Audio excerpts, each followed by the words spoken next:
দেখেন আমরা কোথায় থেকে কোথায় চলে আসলাম। প্রতিদিন যে রুমে আমাকে দেখেন আজকে কিন্তু আমরা সেই রুমে নাই, আজকে আমরা অন্য রুমে চলে এসেছি। কারণ একমাত্র শুধু হচ্ছে বাবুদের জন্য। কারণ এই রুমে পর্যাপ্ত আলো বাতাস, দুই দিকে সুন্দর জানালা আছে, একটা হচ্ছে বেডের সাথে। কারণ সকালে যখন রোদ উঠে তখন সুন্দর একটা রোদ একদমই বিছানাতে পড়ে, তারপরে সূর্যটা ঠিক এই দিক দিয়ে ঘুরতে ঘুরতে ঘুরতে ঘুরতে যখন এই জানালায় আসে তখন এইখান দিয়েও বেডে সুন্দর একটা রোদ পাওয়া যায়। এই রুমে আসার আমার মেইনই কারণ হচ্ছে আমার 3 বাবু। কারণ যেহেতু শীতকাল পড়ছে, সকালে রোদটা বাবুর জন্য অনেক অনেক বেশি ইম্পর্টেন্ট, তাই আমি ওদেরকে নিয়ে ভাবছি এই রুমে শিফট হব। আমার রুমেও থাকবো, কিন্তু সকাল থেকে সারাদিনটা এই রুমে থাকবো, রাত্রে হয়তো আমার রুমে আমি নিয়ে গেলে সকালে থাকলাম। এই যে দেখেন কি সুন্দর জানালা দিয়ে একটা ভিউ আছে।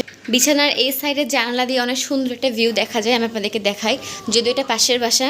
এই যে একদম ন্যাচারাল অক্সিজেনও পাওয়া যাবে, কারণ পুরো সবুজে গাছগাছালিতে ভরা।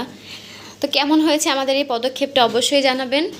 আর এই জানালা থাকার পরে আমাদের বাসার পিছনের এই জানালা দিয়েও সুন্দর ভিউ দেখা যায়, যে পুরাটাই সবুজে ভরা একদম। মানে অক্সিজেনের, মানে বিশুদ্ধ অক্সিজেনের কোনো অভাব হবে না। আমার কাছে মনে হচ্ছে বাচ্চার জন্য এর থেকে বেস্ট অপশন হতে পারে না। তাই আপনাদের বাসাতে আপনারা ট্রাই করবেন যে জানলা দিয়ে রোদ আসে খাটটাকে ওই পাশে নিয়ে যাওয়ার, যাতে বাবুরা সুন্দর আলো পায়। কারণ এই সূর্যের আলো বাচ্চাদের জন্য অনেক অনেক বেশি ইম্পর্ট্যান্ট। ঘরটা আপনাদেরকে আমি একটু দেখিয়ে দিই, এর আগেও যদি ব্লগ আপনারা দেখেছেন। এই যে, তো কেমন হচ্ছে আমাদের হচ্ছে এই পদক্ষেপটা অবশ্যই জানাবেন। আর 3 বাবুর জন্য অবশ্যই অবশ্যই দোয়া করবেন।